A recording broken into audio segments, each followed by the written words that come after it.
ஆயிரம் விளக்கு முருகேச நாயக்கர் வணிக வளாகத்தில் உள்ள தனியார் கால் சென்டரில் நடத்தப்பட்ட சோதனையில் சட்டவிரோதமாக பயன்படுத்தப்பட்ட ஏராளமான சிம் கார்டுகள், சிம் பாக்ஸுகள் மற்றும் கணினி உபகரணங்களை தகவல் தொடர்புத்துறை அதிகாரிகள் பறிமுதல் செய்தனர்.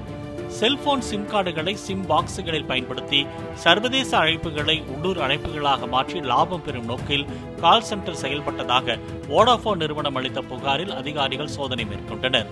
கால் சென்டர் உரிமையாளர் மற்றும் பொறுப்பாளரை போலீசார் தேடி வருகின்றனர்.